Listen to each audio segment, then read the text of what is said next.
ಕೊಲಂಬಿಯಾದ ಆಧುನಿಕ ಇತಿಹಾಸವು ಡ್ರಗ್ ಕಾರ್ಟೆಲ್ಗಳು, ಹಿಂಸಾಚಾರ ಮತ್ತೆ ಅಂತರ್ಯುದ್ಧಗಳ ನೆರಳಿನಲ್ಲೇ ಕಳೆದು ಹೋಗಿದೆ ಅನ್ನೋದು ಜಾಗತಿಕ ಸತ್ಯ.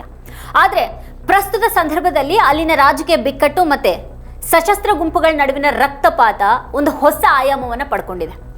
ಮೇ 31ರ ಅಧ್ಯಕ್ಷೀಯ ಚುನಾವಣೆ ಹೊಸ್ತಿಲಿನಲ್ಲಿ ನಿಂತಿರುವಂತಹ ಕೊಲಂಬಿಯಾದ ಆಗ್ನೇಯ ದಟ್ಟ ಅರಣ್ಯ ಪ್ರದೇಶದಲ್ಲಿ ಇತ್ತೀಚೆಗೆ ನಡೆದಂತಹ ಭೀಕರ ಗ್ಯಾಂಗ್ ವಾರ್ನಲ್ಲಿ ಕನಿಷ್ಠ 52 ಬಂಡುಕೋರರು ಸಾವನ್ನಪ್ಪಿರೋದು ಇಡೀ ದೇಶವನ್ನೇ ಬೆಚ್ಚಿ ಬೀಳಿಸಿದೆ.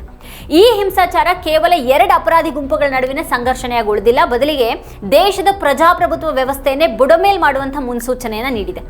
ವರ್ಷಗಳ ಹಿಂದೆ ಅಂತಾರಾಷ್ಟ್ರೀಯ ಮಟ್ಟದಲ್ಲಿ ತೀವ್ರ ಪ್ರಶಂಸೆಗೆ ಪಾತ್ರ ಆಗಿದ್ದಂತಹ ಮತ್ತೆ ನೊಬೆಲ್ ಶಾಂತಿ ಪ್ರಶಸ್ತಿಗೂ ಕಾರಣವಾಗಿದ್ದಂತಹ 2016ರ ಐತಿಹಾಸಿಕ ಶಾಂತಿ ಒಪ್ಪಂದ ಈಗ ಸಂಪೂರ್ಣವಾಗಿ ಹಳಿ ತಪ್ಪಿದೆಯಾ? ಕೊಲಂಬಿಯಾ ದೇಶ ಮತ್ತೊಮ್ಮೆ ತನ್ನ ಕರಾಳ ಇತಿಹಾಸದ ಹಾಗೆ ಭೀಕರ ಅಂತರ್ಯುದ್ಧದ ಕಡೆಗೆ ಮುಖ ಮಾಡಿದೆಯಾ? ಸೈದ್ಧಾಂತಿಕ ಕ್ರಾಂತಿಯ ಹೆಸರಿನಲ್ಲಿ ಹುಟ್ಕೊಂಡಂತಹ ಎಡಪಂಥೀಯ ಸಂಘಟನೆಗಳು ಕೊನೆಗೆ ಕೇವಲ ಡ್ರಗ್ ಕಾರ್ಟೆಲ್ಗಳಾಗಿ ಮತ್ತೆ ರಕ್ತ ಪಿಪಾಸುಗಳಾಗಿ ಬದಲಾಗಿದ್ದು ಹೇಗೆ?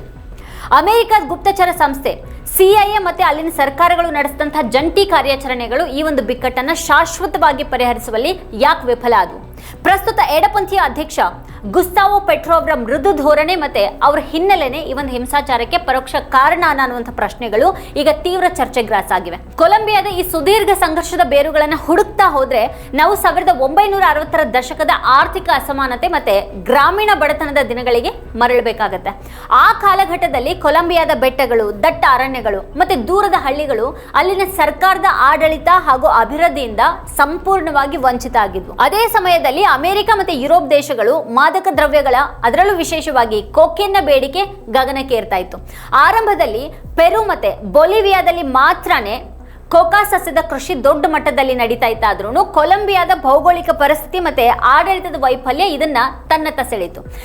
1970ರ ದಶಕದಲ್ಲಿ ಪಾಬ್ಲೋ ಎಸ್ಕೋಬಾರ್ ಅನ್ನುವಂಥ ಕೇವಲ 21 ವರ್ಷದ ಯುವಕ ಜಾಗತಿಕ ಡ್ರಗ್ ಮಾರುಕಟ್ಟೆಯ ನಾಡಿ ಮಿಡಿತವನ್ನ ಅರಿತುಕೊಂಡು ಕೊಲಂಬಿಯಾದ ಬಡ ರೈತರಿಗೆ ಮಾರುಕಟ್ಟೆಗಿಂತನೂ ಹೆಚ್ಚಿನ ಹಣವನ್ನ ನೀಡಿ ಕೊಕೇನ್ ಪೂರೈಕೆ ಬೃಹತ್ ಜಾಲವನ್ನ ನಿರ್ಮಾಣ ಮಾಡ್ತಾನೆ.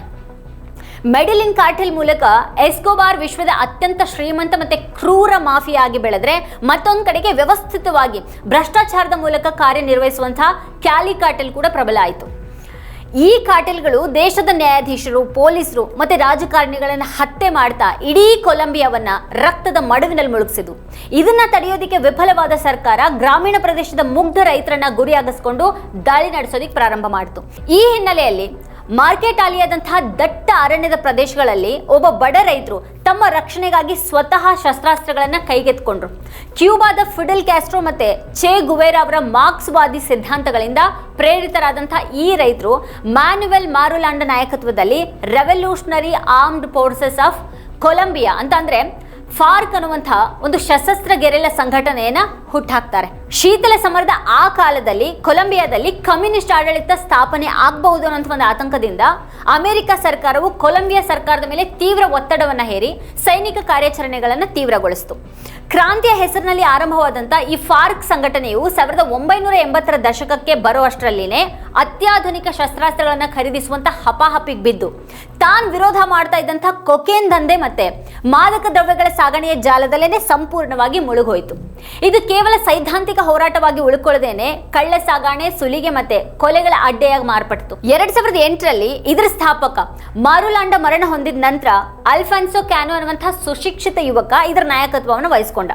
ಈ ಅವಧಿಯಲ್ಲಿ ಅಮೆರಿಕದ CIA ಕೊಲಂಬಿಯಾ ಸೇನೆಗೆ ಉಪಗ್ರಹ ತಂತ್ರಜ್ಞಾನ, ಅತ್ಯಾಧುನಿಕ ಹೆಲಿಕಾಪ್ಟರ್ಗಳು ಮತ್ತೆ ಗುಪ್ತಚರ ಮಾಹಿತಿಗಳನ್ನ ನೀಡಿ ಫಾರ್ಕ್ ಬಂಡುಕೋರರನ್ನ ಕಾಡಿನ ಮೂಲೆಗಳಲ್ಲಿ ಭೇಟಿಯಾಡೋದಕ್ಕೆ ಆರಂಭ ಮಾಡಿತು. CIA ನೆರವಿನಿಂದ 2011ರಲ್ಲಿ ನಡೆದಂತಹ ಭೀಕರ ವೈಮಾನಿಕ ಮತ್ತೆ ವಿಶೇಷ ಪಡೆಯ ದಾಳಿಯಲ್ಲಿ ಅಲ್ಫಾನ್ಸೋ ಕ್ಯಾನೋ ಹತನಾದದ್ದು ಫಾರ್ಕ್ ಸಂಘಟನೆಗೆ ಬಿದ್ದಂಥ ಮರಣ ಶಾಸನ ಆಗಿತ್ತು. ಇದರ ಬೆನ್ನಲ್ಲೇ ಅಂದಿನ ಅಧ್ಯಕ್ಷ ಜುವಾನ್ ಮ್ಯಾನುವೆಲ್ ಸ್ಯಾಂಟೋಸ್ ಅವರು ಕೇವಲ ಮಿಲಿಟರಿ ಬಲದಿಂದ ಈ 6 ದಶಕಗಳ ಬಿಕ್ಕಟ್ಟನ್ನ ಕೊನೆಗಾಣಿಸೋದಿಕ್ಕೆ ಸಾಧ್ಯ ಇಲ್ಲ ಅನ್ನೋದನ್ನ ಅರಿತು ಸಂಧಾನದ ಹಾದಿಯನ್ನ ತುಳಿತಾರೆ. ಕ್ಯೂಬಾದ ಹವಾನದಲ್ಲಿ ವರ್ಷಗಳ ಕಾಲ ನಡೆದಂಥ ಈ ಸುದೀರ್ಘ ಮತ್ತೆ ರಹಸ್ಯ ಮಾತುಕತೆಗಳ ಫಲವಾಗಿ 2016ರಲ್ಲಿ ಐತಿಹಾಸಿಕ ಶಾಂತಿ ಒಪ್ಪಂದ ಏರ್ಪಡಿತು. ಅದರ ಅಡಿಯಲ್ಲಿ ಸುಮಾರು 13,000 ಫಾರ್ಕ್ ಬಂಡುಕೋರರು ತಮ್ಮ ಶಸ್ತ್ರಾಸ್ತ್ರಗಳನ್ನ ತ್ಯಜಿಸಿ ಶರಣಾದ್ರು ಮತ್ತೆ ಮುಖ್ಯವಾಹಿನಿಯ ರಾಜಕೀಯ ಪಕ್ಷವಾಗಿ ರಾಷ್ಟ್ರವಾಗಿ ಬದಲಾಗೋದಕ್ಕೆ ಒಪ್ಕೊಂಡ್ರು.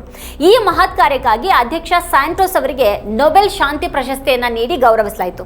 ಆದ್ರೆ ಈ ಐತಿಹಾಸಿಕ ಒಪ್ಪಂದದ ಒಳಗೇನೆ ಮತ್ತೊಂದು ದೊಡ್ಡ ಅಪಾಯ ಅಡಗಿತ್ತು ಅನ್ನೋದು ಈಗ ಸಾಬೀತಾಗಿದೆ. ಸರ್ಕಾರದ ಒಪ್ಪಂದ ಮತ್ತೆ ಪುನರ್ವಸತಿ ಪ್ಯಾಕೇಜ್ಗಳನ್ನು ಒಪ್ಪದೇ ಇರುವಂತಹ ಫಾರ್ಕ್ನ ಕೆಲವು ತೀವ್ರಗಾಮಿ ಗುಂಪುಗಳು ಶರಣಾಗೋದಕ್ಕೆ ನಿರಾಕರಿಸಿಬಿಟ್ಟು ದಟ್ಟ ಕಾಡುಗಳಲ್ಲಿನೇ ಉಳ್ಕೊಂಡ್ವು. ಇವರನ್ನ ಇವತ್ತು ಫಾರ್ಕ್ ಡೆಸಿಡೆಂಟ್ಸ್ ಅಥವಾ ಬಂಡಾಯದ ಭಿನ್ನಮತೀಯರು ಅಂತ ಕರೆಯಲಾಗುತ್ತೆ. ಇವರು ಯಾವುದೇ ಸಿದ್ಧಾಂತ ಇಲ್ಲದೆ ಕೇವಲ ಮಾದಕ ದ್ರವ್ಯ ಸಾಗಣೆ, ಅಕ್ರಮ ಗಣಿಗಾರಿಕೆ ಮತ್ತೆ ಹಣ ಲೂಟಿ ಮಾಡುವಂತಹ ಮಾಫಿಯಾಗಿ ಬದಲಾಗಿದ್ದಾರೆ.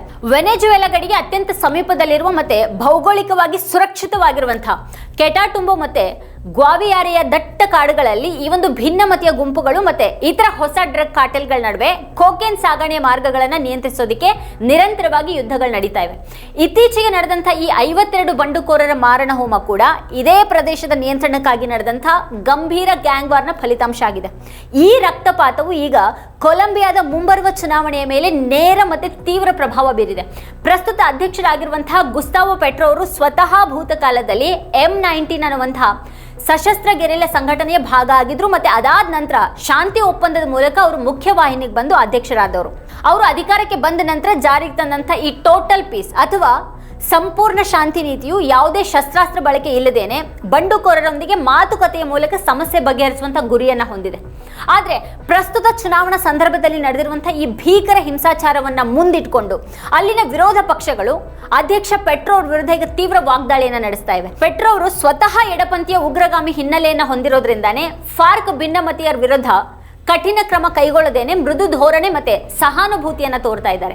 ಇದರಿಂದಾಗಿ ದೇಶದ ಭದ್ರತೆ ಸಂಪೂರ್ಣವಾಗಿ ಹದಗೆಟ್ಟಿದೆ ಅಂತ ವಿರೋಧ ಪಕ್ಷಗಳು ಚುನಾವಣಾ ರ್ಯಾಲಿಗಳಲ್ಲಿ ಗಂಭೀರವಾಗಿ ಆರೋಪ ಮಾಡ್ತಾ ಇವೆ. ಕೊಲಂಬಿಯಾದ ಈಗ ಪ್ರಸ್ತುತ ಪರಿಸ್ಥಿತಿಯನ್ನ ಆಳವಾಗಿ ವಿಶ್ಲೇಷಿಸಿದ್ರೆ ನಮಗ್ ತಿಳಿಯೋದೇನು ಅಂತ ಅಂದ್ರೆ ಕೇವಲ ಈ ರಾಜಕೀಯ ಒಪ್ಪಂದಗಳು ಅಥವಾ ಮೇಲ್ಮಟ್ಟದ ಶಾಂತಿ ಮಾತುಕತೆಗಳಿಂದ ದಶಕಗಳ ಕಾಲ ಬೇರೂರಿರುವಂತಹ ಅಪರಾಧ ಜಾಲವನ್ನ ನಿರ್ಮೂಲನೆ ಮಾಡೋದಕ್ಕೆ ಸಾಧ್ಯ ಇಲ್ಲ. 2016ರಲ್ಲಿ ಬಂಡುಕೋರರು ಶಸ್ತ್ರಾಸ್ತ್ರವನ್ನ ತ್ಯಜಿಸಿದಾಗ ಆ ಕಾಡಿನ ಪ್ರದೇಶಗಳಲ್ಲಿ ಸರ್ಕಾರವು ತಕ್ಷಣನೇ ಕಾನೂನು ಸುವ್ಯವಸ್ಥೆ, ರಸ್ತೆಗಳು, ಶಾಲೆಗಳು ಮತ್ತೆ ಪರ್ಯಾಯ ಉದ್ಯೋಗಾವಕಾಶಗಳನ್ನು ಸೃಷ್ಟಿ ಮಾಡಬೇಕಾಗಿತ್ತು. ಆದ್ರೆ ಸರ್ಕಾರದ ಆಡಳಿತದ ಕೊರತೆಯಿಂದಾಗಿ ಉಂಟಾದಂತಹ ಆ ಒಂದು ನಿರ್ಮಾತವನ್ನ ಈ ಭಿನ್ನಮತೀಯ ಗುಂಪುಗಳು ಮತ್ತೆ ಹೊಸ ಡ್ರಗ್ ಮಾಫಿಯಾಗಳು ತಕ್ಷಣನೇ ಆಕ್ರಮಿಸಿಕೊಂಡ್ಬಿಟ್ರು. ಕೊಕೇನ್ ಉತ್ಪಾದನೆಯಲ್ಲಿ ಇವತ್ತಿಗೂ ಕೂಡ ಜಗತ್ತಿನಲ್ಲೇ ಮೊದಲ ಸ್ಥಾನದಲ್ಲಿರುವಂತಹ ಕೊಲಂಬಿಯಾದಲ್ಲಿ ಈ ಕಪ್ಪು ಹಣದ ಹರಿವು ಇರೋವರೆಗೇನು ಇಂತಹ ಸಶಸ್ತ್ರ ಗುಂಪುಗಳು ಸಂಪೂರ್ಣವಾಗಿ ನಾಶ ಆಗೋದು ಅಸಾಧ್ಯದ ಮಾತಾಗಿದೆ. ಅಮೆರಿಕದ CIA ತಂತ್ರಜ್ಞಾನ ಮತ್ತೆ ಮಿಲಿಟರಿ ಶಕ್ತಿಯನ್ನ ಬಳಸಿಕೊಂಡು ಉನ್ನತ ನಾಯಕರನ್ನ ಹತ್ಯೆ ಮಾಡಬಹುದಾದ್ರೂ ವ್ಯವಸ್ಥೆಯೊಳಗಿನ ಭ್ರಷ್ಟಾಚಾರ ಮತ್ತೆ ಬಡತನದ ಮೂಲ ಕಾರಣವನ್ನ ಇಲ್ಲವಾಗಿಸದೇ ಇದ್ರೆ ಮತ್ತೊಬ್ಬ ನಾಯಕ ಹುಟ್ಕೊಳ್ತಾನೆ ಇರ್ತಾನೆ ಅನ್ನೋದನ್ನ ಇತಿಹಾಸ ಈಗ ನಿರೂಪಿಸಿದೆ.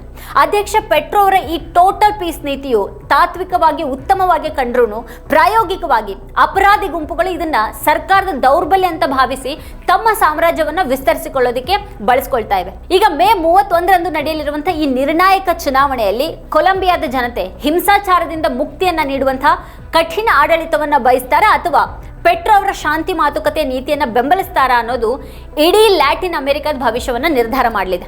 ಕೊಲಂಬಿಯಾದ ಇತ್ತೀಚಿನ ಈ ಭೀಕರ ರಕ್ತಪಾತ ಜಾಗತಿಕ ಸಮುದಾಯಕ್ಕೆ ಮತ್ತೆ ಯಾವುದೇ ಪ್ರಜಾಪ್ರಭುತ್ವ ರಾಷ್ಟ್ರಕ್ಕೆ ಒಂದು ಎಚ್ಚರಿಕೆಯ ಗಂಟೆಯಾಗಿದೆ.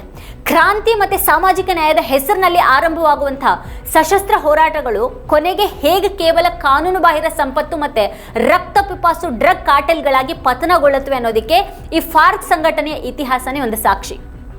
ಕೇವಲ ಅಂತಾರಾಷ್ಟ್ರೀಯ ಪ್ರಶಸ್ತಿಗಳಿಗಾಗಿ ಅಥವಾ ತಾತ್ಕಾಲಿಕ ರಾಜಕೀಯ ಲಾಭಕ್ಕಾಗಿ ಮಾಡಿಕೊಳ್ಳುವಂತಹ ಈ ಶಾಂತಿ ಒಪ್ಪಂದಗಳು ದೀರ್ಘಾವಧಿಯಲ್ಲಿ ದೇಶದ ಭದ್ರತೆಗೆ ಎಷ್ಟು ದೊಡ್ಡ ಮುಳ್ಳಾಗಬಹುದು ಅನ್ನೋದನ್ನ ಕೊಲಂಬಿಯಾದ ಈ ಪ್ರಸ್ತುತ ಸ್ಥಿತಿ ಈಗ ಜಗತ್ತಿಗೇನೆ ತೋರಿಸ್ಕೊಟ್ಟಿದೆ. ಅಲ್ಲಿನ ಮುಂಬರುವ ಚುನಾವಣೆಯು ಕೇವಲ ಒಬ್ಬ ನಾಯಕನನ್ನ ಆಯ್ಕೆ ಮಾಡುವಂಥ ಪ್ರತಿಕ್ರಿಯೆಯಾಗಿ ಉಳ್ಕೊಳ್ಳೋದಿಲ್ಲ. ಬದಲಿಗೆ ಅದು ಇಡೀ ಕೊಲಂಬಿಯಾ ದೇಶವು ಶಾಂತಿ ಮತ್ತೆ ಕಾನೂನಿನ ಹಾದಿಯಲ್ಲಿ ಮುನ್ನಡಿಬೇಕಾ ಅಥವಾ ಮತ್ತೊಮ್ಮೆ ಕಾರ್ಟೆಲ್ಗಳ ಹಿಂಸಾಚಾರ ಹಾಗೂ ಅಂತರ್ಯುದ್ಧದ ಕರಾಳ ರೂಪಕ್ಕೆ ಬೀಳ್ಬೇಕಾ ಅನ್ನೋದನ್ನ ನಿರ್ಧಾರ ಮಾಡುವಂತಹ ಒಂದು ಅಗ್ನಿ ಪರೀಕ್ಷೆ ಆಗಿದೆ. ಕೊಲಂಬಿಯಾದ ಜನತೆ ಈ ರಾಜಕೀಯ ಬಿಕ್ಕಟ್ಟು ಮತ್ತೆ ಹಿಂಸಾಚಾರದ ಜಾಲದಿಂದ ಹೊರಗೆ ಬಂದು ನಿಜವಾದ ಶಾಂತಿಯನ್ನು ಸ್ಥಾಪಿಸುವಲ್ಲಿ ಯಶಸ್ವಿ ಆಗ್ತಾರ ಅನ್ನೋದನ್ನ ಇಡೀ ವಿಶ್ವನೇ ಅತ್ಯಂತ ಕುತೂಹಲದಿಂದ ಗಮನಿಸ್ತಾ ಇದೆ. ವೀಕ್ಷಕರೇ, ಈ ಕುರಿತು ನಿಮ್ಗೇನು ಅನ್ಸುತ್ತೆ, ಏನು ಅಭಿಪ್ರಾಯ ಇದೆ ಅದನ್ನ ವಿಡಿಯೋ ಕೆಳಗಡೆ ಕಮೆಂಟ್ ಮಾಡಿ ನಮಗೆ ತಿಳಿಸಿ. ಇದೇ ಹೊತ್ತಿನ ಸ್ಪೆಷಲ್ ನೋಡ್ತಾ ಇರಿ ವಾರ್ತಾ ಭಾರತಿ. ನೀವಿನ್ನೂ ವಾರ್ತಾ ಭಾರತಿ ಯೂಟ್ಯೂಬ್ ಚಾನೆಲ್ ಅನ್ನು ಸಬ್ಸ್ಕ್ರೈಬ್ ಮಾಡಿಲ್ಲ ಅಂತಂದ್ರೆ ಈ ಕೂಡಲೇ ಸಬ್ಸ್ಕ್ರೈಬ್ ಮಾಡಿ, ಹಾಗೆ ಪಕ್ಕದಲ್ಲೇ ಇರುವಂತಹ ಬೆಲ್ ಐಕಾನ್ ಪ್ರೆಸ್ ಮಾಡಿ ನಮ್ಮನ್ನು ಪ್ರೋತ್ಸಾಹಿಸಿ. Thank you. ನಮ್ಮ ಕಾರ್ಯಕ್ರಮಗಳನ್ನ ನೀವು ನೋಡ್ತಾ ಇದ್ರೆ ನಮ್ಮ ಚಾನೆಲ್ ಅನ್ನ ಸಬ್ಸ್ಕ್ರೈಬ್ ಮಾಡಿ, ಪಕ್ಕದ ಬೆಲ್ ಐಕಾನ್ ಒತ್ತಿ ನಮ್ಮನ್ನ ಬೆಂಬಲಿಸಿ. ಹಾಗೆ ನಮ್ಮ ಕಾರ್ಯಕ್ರಮಗಳನ್ನ ಲೈಕ್ ಮಾಡಿ, ಕಮೆಂಟ್ ಮಾಡಿ, ಅದನ್ನ ಬೇರೆಯವರಿಗೂ ವಾಟ್ಸ್ಆಪ್ ಮೂಲಕ ಶೇರ್ ಮಾಡಿ.